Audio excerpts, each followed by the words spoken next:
Hello there. Oh merde. Damn! Oh mais... King!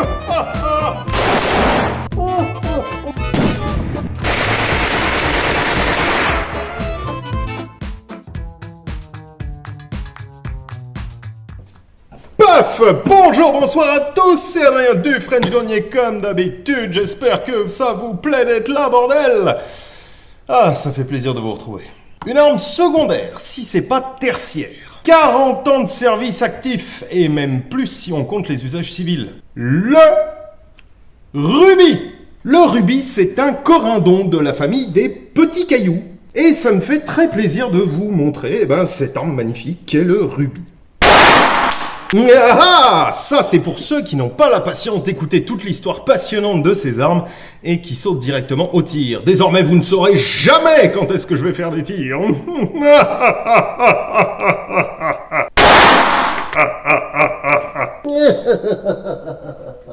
Je suis dans les flics.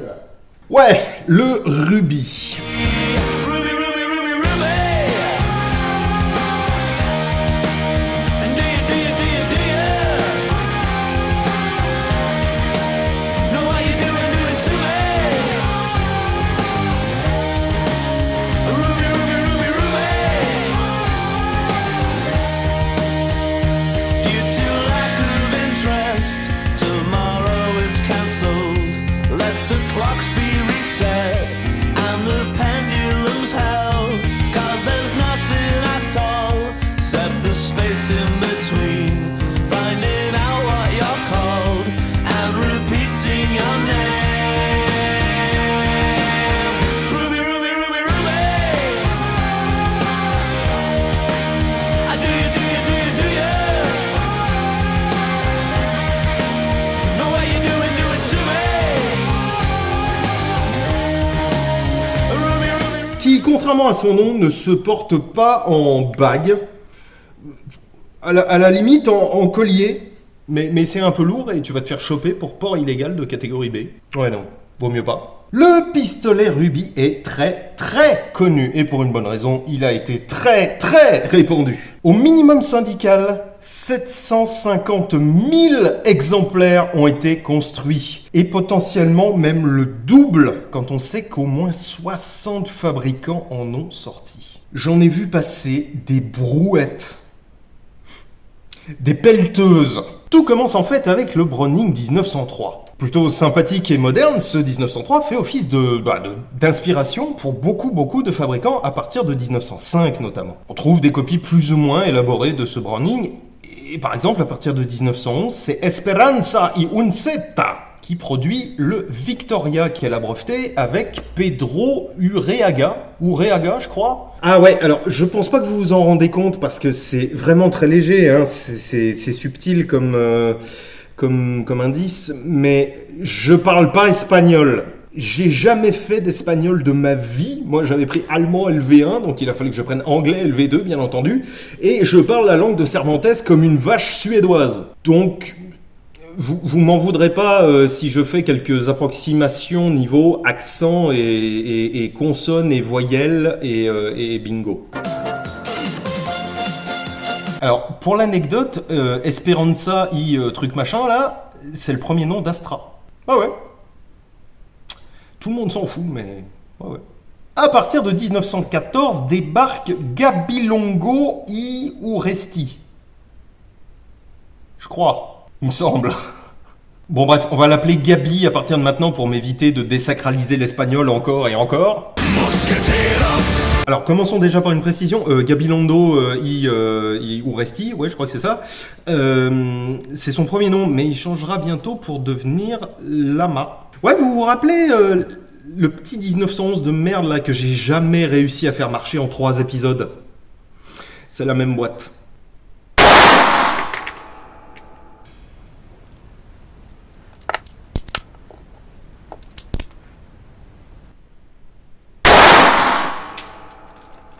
Ah putain, mais... Je sais pas pourquoi... Parce qu'il chambre, mais il réarme pas, j'ai l'impression, c'est quoi ce délire? Donc, Gabi, produit le rubis. Ça fait beaucoup de i. C'est une copie du Victoria de chez Astra, dont on va aussi arrêter d'utiliser le premier nom. C'est une copie du Victoria plus ou moins modifiée dans le sens où, par exemple, truc fondamental, il a un chargeur de 9 coups le rubis, ce qui est une capacité plutôt énorme à l'époque où on avait plutôt des 6, 7, éventuellement 8, mais c'était déjà rare. Donc il réutilise bien sûr honteusement des brevets du Victoria. Alors, en payant les royalties ou pas, ça je serais foutu de vous dire. Peut-être. Ne soyons pas langue de pute. Avec quelques petits ajouts de son cru, et notamment cette sûreté-là que je trouve vraiment super bien foutue. Donc, là on est en mode feu, et donc rien ne se passe. Formidable. Et quand on se met en mode sûreté, eh bien, ce petit levier-là qui dispose d'un crochet à son extrémité vient se loger dans une petite entaille ronde de la carcasse, de la culasse, pardon. Et quand elle vient se mouvoir vers l'arrière, grâce à un ressort, hop, ce levier reste collé à la culasse, et dès qu'il arrive au petit cran d'arrêt de la culasse, il s'y loge et on est tranquille. Et ça, faut admettre, c'est top. Je ne comprends pas pourquoi est-ce qu'on n'a pas ça sur les PA modernes. C'est génial, y compris sans le chargeur. On n'a pas à s'embêter à essayer de pousser, de machin, de bidule. Quand on n'a pas de chargeur vide, non, c'est juste on le met et ça marche. Il faudrait qu'on ait ça sur les PA modernes, sans rire. Petit démontage, hein. Allez, hop. Donc, alors attendez, je vous montre quand même. Donc vous avez ici la sûreté qui a un petit crochet qui va s'enclencher là-dedans. Donc vous mettez comme ça et vous tirez, c'est automatique. Vous dévissez le canon. Hop là, jusqu'à pouvoir le sortir. Et ensuite, hop, arrêteur de culasse, d'écart. Alors, qu'est passo? Est-ce que j'ai un peu d'huile quelque part? Oui, j'ai un peu d'huile.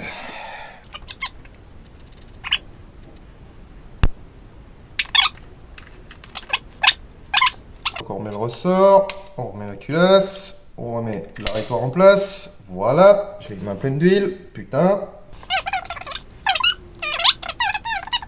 Ensuite, on va jusqu'au fond et on revisse. Voilà. Bien. Les organes de visée sont pas droits, déjà. Mais, je tire de la fioquille. Qu'est-ce que tu me racontes? Enfin, pourquoi tu veux pas marcher? C'est quoi ce délire? Et en tenant le chargeur?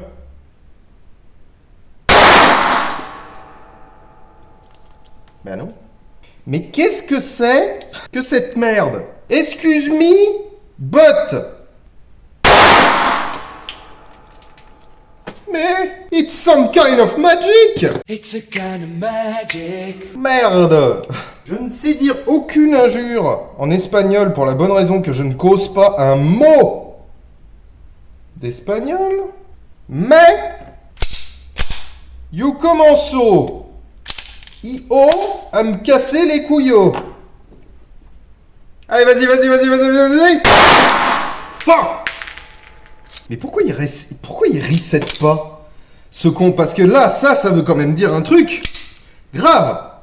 C'est que comme le chien ne reset pas, ça veut donc dire qu'il repart vers l'avant. Ce qui veut donc dire que s'il revenait avec un tout petit peu plus de patates, ça me ferait un full auto.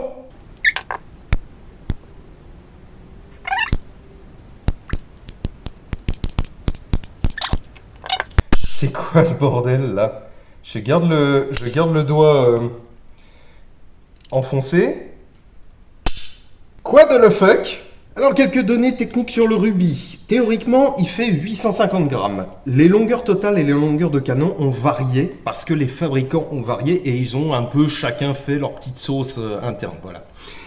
Il a été en différents calibres le rubis, mais majoritairement comme celui-ci en 7,65 Browning, 7,65 par 17. Celui-ci est issu, alors pardonnez-moi, je le sais pas par cœur, du fabricant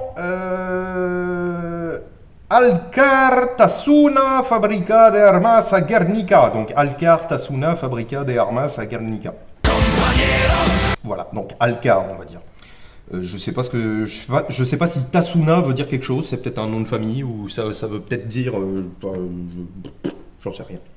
Bref, on le reconnaît, c'est une marque avec un S comme Superman, là c'est les machins qu'on dessinait sur les tables en primaire. Alors faut reconnaître que vous l'avez vu au tir, niveau prise en main, oh, c'est un bonheur.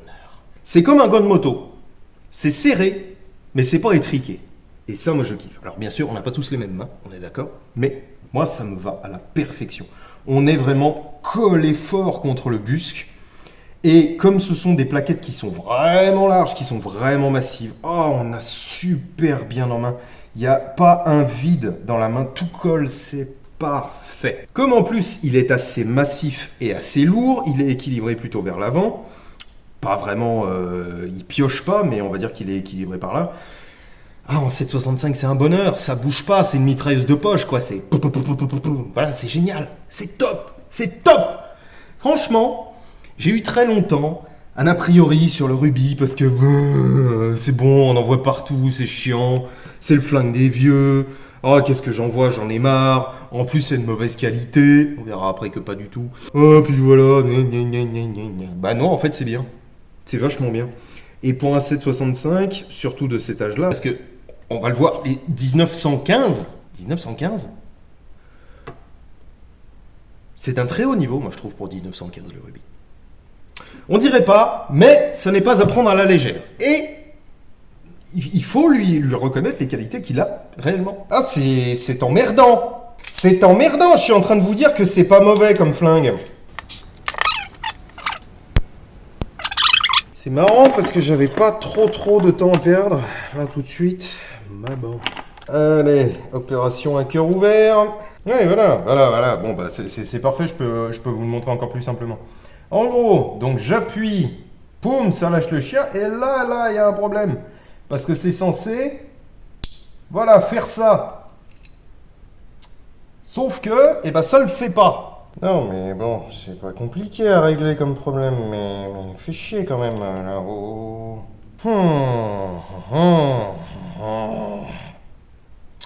Putain, comment je peux régler ça facilement?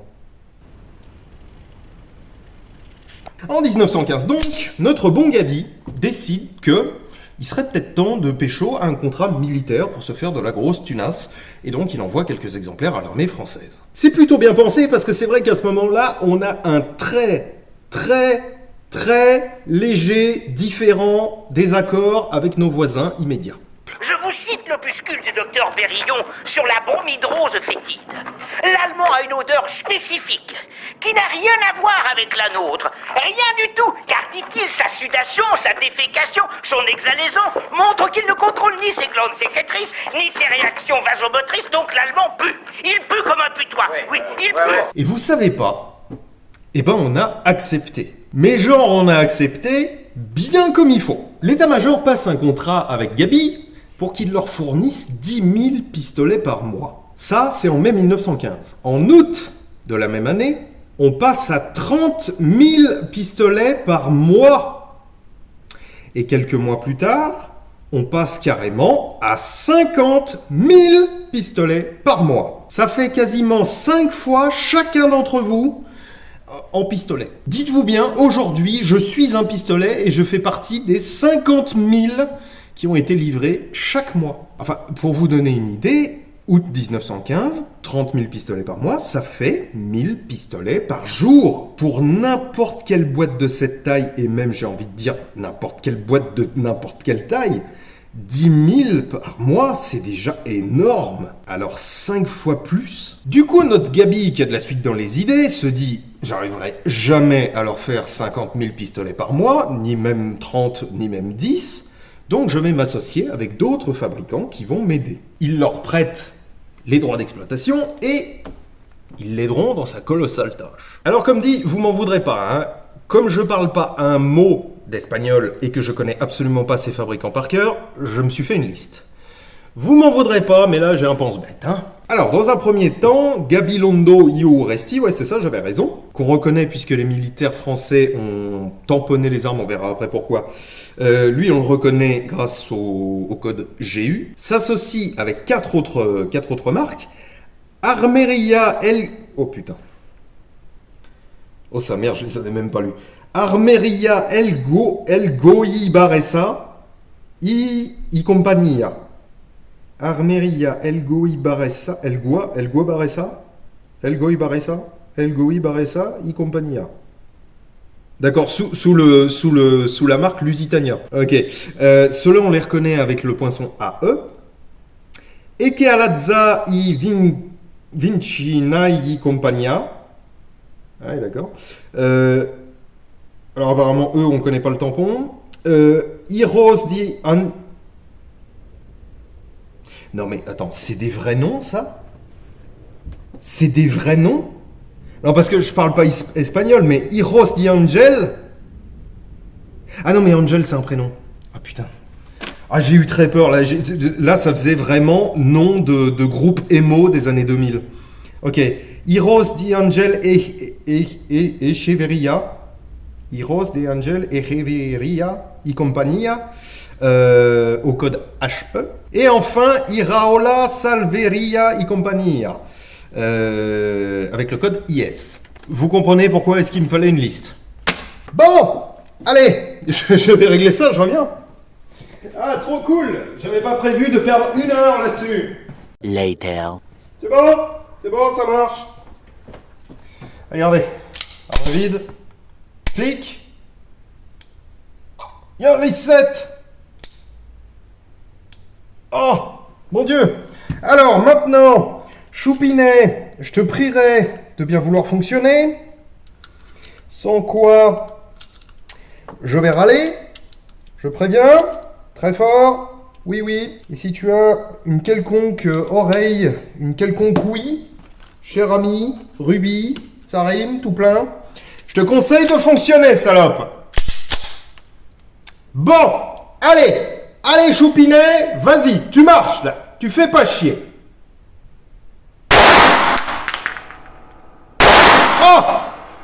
Oh, bonheur. Bon.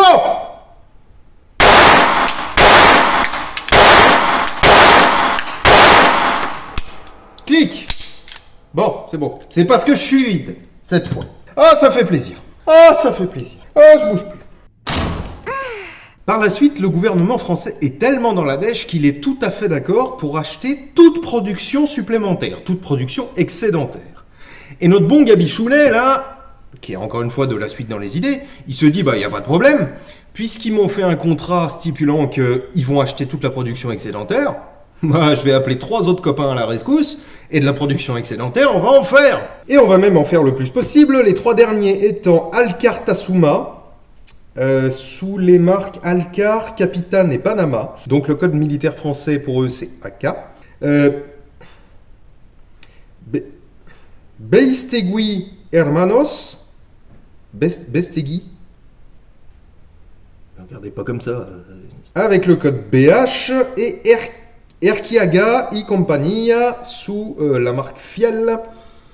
Moi aussi. Et apparemment eux ce serait le code EC. C'est bon, on a fini avec ça, je peux aller cramer la liste, je le ferai bien ici, mais si par malheur j'ai à refaire les prises, il faut que je l'ai encore sous la main. Et évidemment, en plus de ces 3-là, comme même la production excédentaire de notre bon Gabichounet là, suffisait toujours pas, face aux besoins colossaux de l'armée française en armes. Il faut bien comprendre que des pistolets, ça casse, ça marche plus, ça se perd, ça s'use, ça se capture, enfin bon bref, il y a une chier de pertes.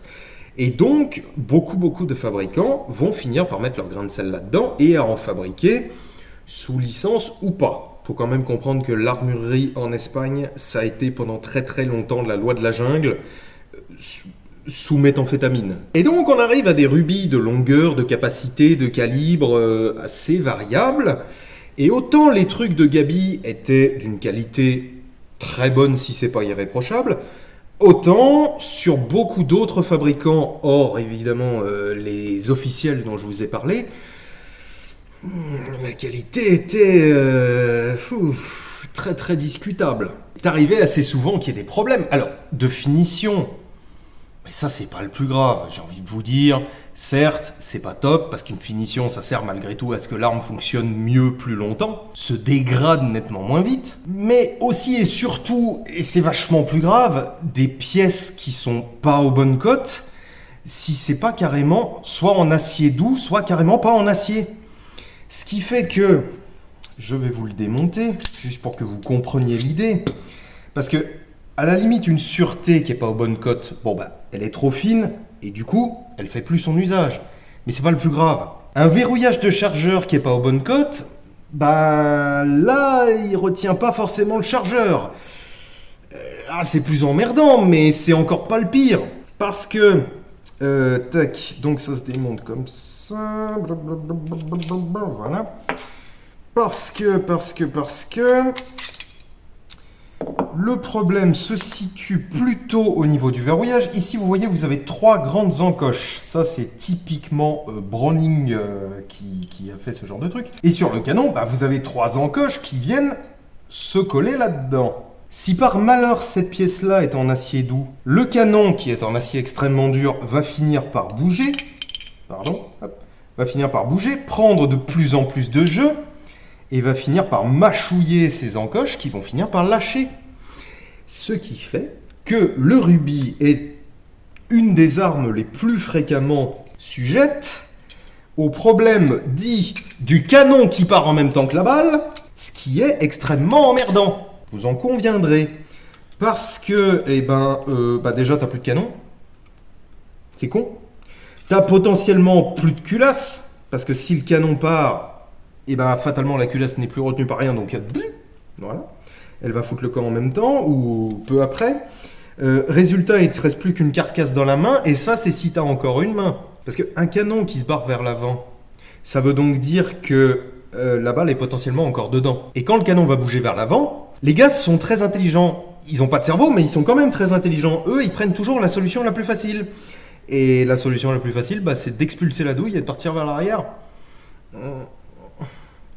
Ouais, pas que t'aies la main trop près, hein. Alors, mettons. Faisons un mettons. Je suis un soldat français, poilu de son état. Ouais, à peu près.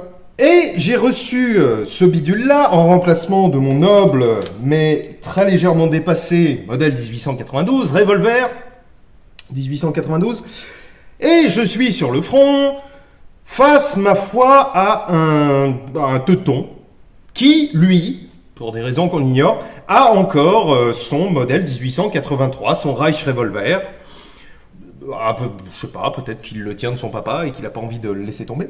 Donc bon, voilà, je suis sur le front, tagada, ça se passe bien, oui, tout va bien, ouais, on est en train de les massacrer, tout roule. Et là, teuton qui me tire dessus avec son modèle 1883. Poum! Poudre noire, plein de fumée. Et là, je l'évite.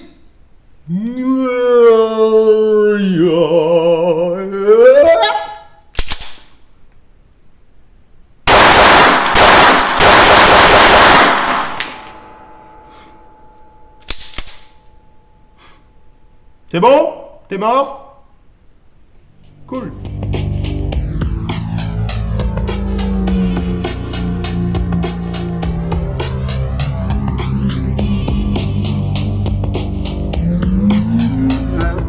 C'est l'élu.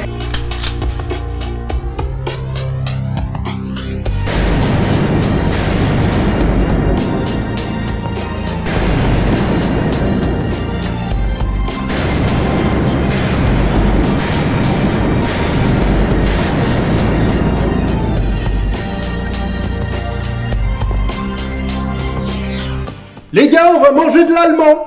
Donc on a environ 700 000 à 750 000 rubis de provenance diverses qui ont été officiellement acceptés par l'autorité militaire française. À force de voir des différences d'un peu partout, comme je l'ai dit, des différences qui peuvent être tout à fait dramatiques, les autorités françaises ont exigé que, au minimum, les chargeurs soient poinçonnés de leur fabricant.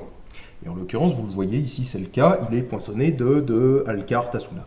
Ceci étant, n'allez pas croire que celui-ci est fondamentalement un truc de guerre, parce que je pense pas que ce soit le cas. Théoriquement, ce sont les fonds de chargeur qui étaient poinçonnés avec les codes dont je vous ai parlé. Et sur celui-ci, c'est pas le cas. De toute façon, si je reprends ma petite stitch list, Alcar Tasuna. Ah si. Oh merde. Bah si. Ah si. Si, il fait partie des bah si, bah oui, non mais excusez-moi, j'ai aucune mémoire. Mais si, il fait partie des quatre premiers fabricants à aider Gabi. Bon, bah en l'occurrence, celui-là, il n'est pas poinçonné, donc peut-être était-ce avant l'obligation, ou peut-être qu'il a tout simplement pas été reçu par l'autorité militaire. Enfin, voilà.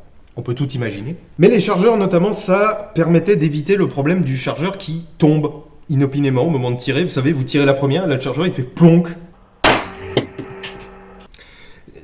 J'espère pour toi que tu l'as dégommé du premier coup, le Freikorps, là, parce que sinon, t'es mal. Hein. Alors, si vous le voulez bien, finissons cet épisode en beauté. Avec une petite dinguerie. Prenez ce truc-là. Vous le prenez, vous vous cassez les neurones un sacré bout de temps, pour être exact jusqu'en 1925. Vous lui rajoutez un canon un poil plus long, un chargeur monopile de 25 munitions, et il deviendra full auto.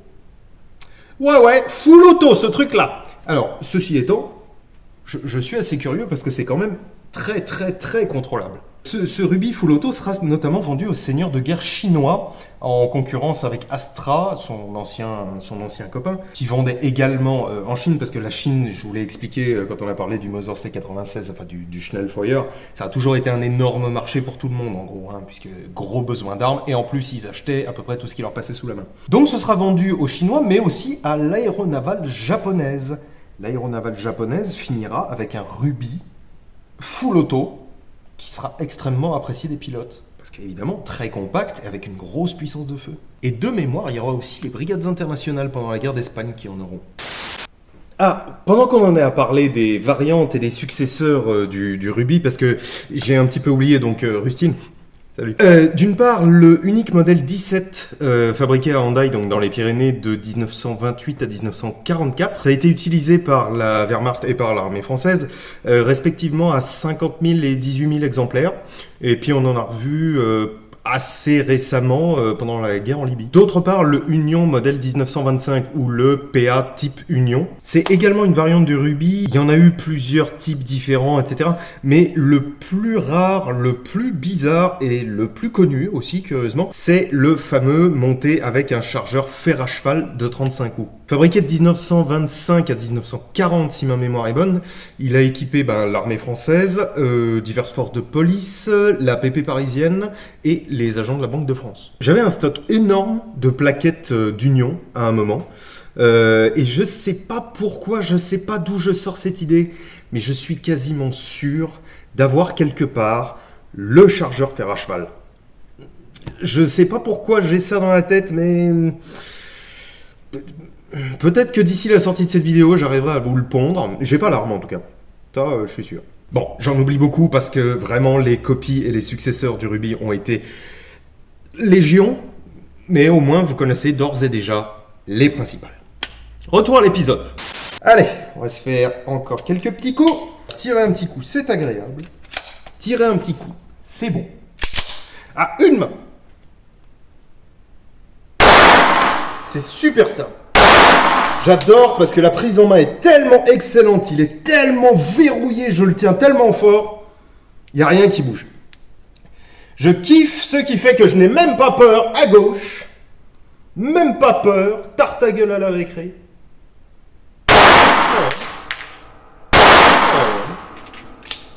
Ça c'est bon. Ça c'est vraiment super intelligent, je trouve. C'est classe. Truc que j'ai pas dit sur l'arme en elle-même. Alors ici il y a un petit machin pour mettre un anneau et une dragonne, c'est bien. Le déverrouillage se fait par en dessous. Moi j'aime pas, mais c'est comme ça. Les stries de préhension sont vraiment excellentes. Là il n'y a pas moyen de glisser. Même avec des gants, à mon avis, il n'y a pas moyen de glisser. Les organes de visée sur celui-là sont pas excellents, je me permets.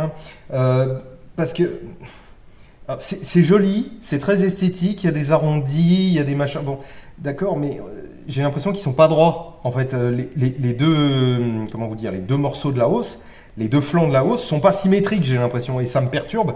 Ce qui fait que, en cible, bon. Mais pour le combat, on va dire.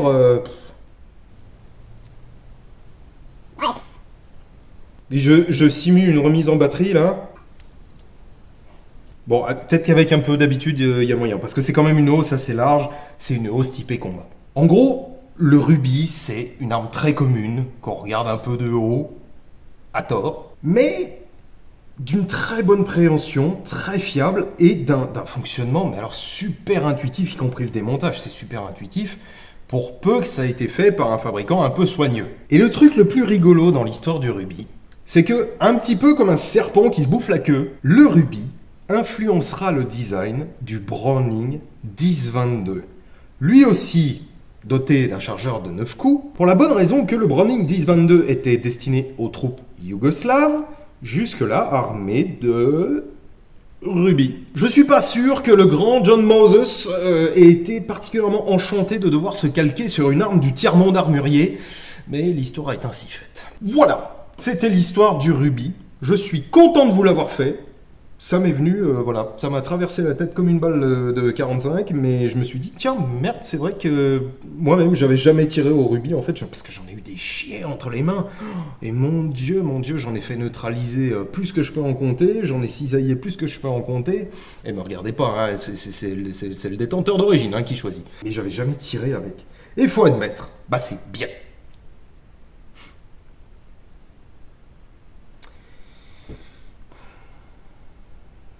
Pourquoi est-ce que je me dis qu'il faudrait que j'achète une arme au moment où elle va partir? Ça me rend dingue. Je vous jure, ça me rend dingue. Bon, bref. Merci à tous d'avoir suivi cet épisode. S'il vous a plu, n'hésitez pas à me le dire, à me dire pourquoi, à me dire comment, à me dire de quoi l'avenir est fait, à me dire quels sont les prochains numéros du loto. À partager, vous abonner, mettre un pouce en l'air, tout ça, parce que je vous rappelle que YouTube en ce moment n'est pas très très gentil avec nous. Enfin, je dis ça à l'heure où je tourne, mais ça se trouve... puisque cet épisode, je crois, est prévu pour février et qu'on est en juillet, pardon. Peut-être que YouTube nous aura tous interdits d'ici là, ou peut-être que, je sais pas, on sera tous morts. Peut-être qu'on sera tous vivants et que tout ira bien. Je ne sais pas. Bon, bref. Si on est encore là et que vous me voyez encore, j'ai besoin de votre aide, car YouTube ne nous aime pas. Voilà, merci aux tipeurs qui aident beaucoup la chaîne, ça fait plaisir. Merci beaucoup les mecs. Et puis vous retrouvez leur nom en fin d'épisode. Voilà, avec une jolie typo. Pas du tout, c'est du Time New Roman. J'ai honte. Voilà. Je vous dis à la semaine prochaine pour un nouvel épisode où je m'amuserai bien. Espérons. Mangez des légumes, buvez de l'eau, hydratez-vous, bande de momies. Ciao!